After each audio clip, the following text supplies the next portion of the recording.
আমার একটা ডাবের মালা থেকে। বাট আমি যখন ফেলছি তখন একটু আমি চিন্তাও করছি না যে আমাকে নবী সাল্লাল্লাহু আলাইহি সাল্লাম বলেছেন ইমাতাতুল আযা আনিত তারিক, রাস্তায় তোমার ফেলার তো প্রশ্নই ওঠে না।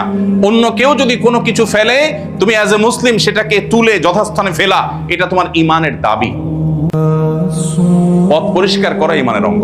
আমি জানি না আমাদের মধ্যে কজন মানুষ আছে যে বলতে পারবো যে আমি আজ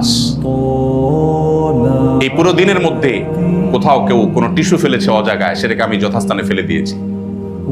এরকম দায়িত্বশীলতার পরিচয় আমরা কজন মানুষ দিতে পারি? কিন্তু ইসলাম আমাদেরকে সেই কথাটি বলেছে। সময় তো উপস্থিতি, পৃথিবীকে সাজাবার জন্য, আমাদের দেশকে সমৃদ্ধ করবার জন্য মুহাম্মদ সাল্লাল্লাহু আলাইহি সাল্লামের সিরাত চর্চার কোনো বিকল্প আমাদের সামনে নেই। অতএব বারবার করে তাকে আমাদের অধ্যয়ন করতে হবে, তাকে পাঠ করতে হবে, পুনর্পাঠ করতে হবে। আর সেজন্যই তার ইনসাফ, তার ন্যায় বিচার এবং ন্যায়সঙ্গত আচরণ, এটা আজকের পৃথিবীর সবচাইতে অপরিহার্য বিষয়, এবং সেটা শুধুমাত্র তার অনুকরণের মধ্য দিয়ে সম্ভব। ভাইরা আমার, আমাদের অজস্র এরকম অবিচার এবং ইনসাফ পরিপন্থী কাজ হয়। আপনারা যেহেতু ব্যাংকিং ব্যবস্থার সাথে জড়িত আছেন, সেজন্য ইনসাফ পরিপন্থী কোরআনের দৃষ্টিতে, হাদিসের দৃষ্টিতে একটা ইনসাফ পরিপন্থী বিষয় হলো রিবা।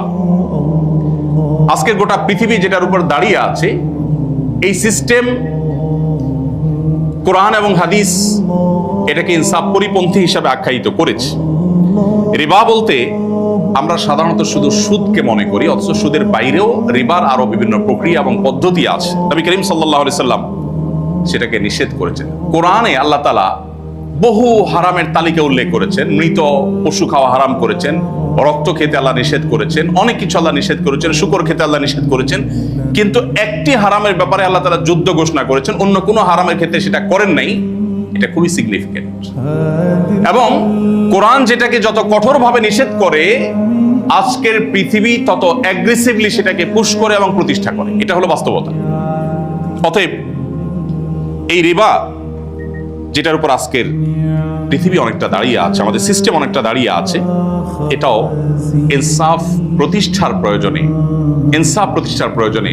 এটাকে ইসলাম হারাম করেছে। আর সেটিকে হারাম হিসাবে জানা এবং সেটাকে অন্তঃস্থল থেকে গভীরভাবে বিশ্বাস করা যে এটাকে হারাম জানার মধ্য দিয়ে ইনসাফ পরিপূর্ণভাবে প্রতিষ্ঠা করা সম্ভব হবে।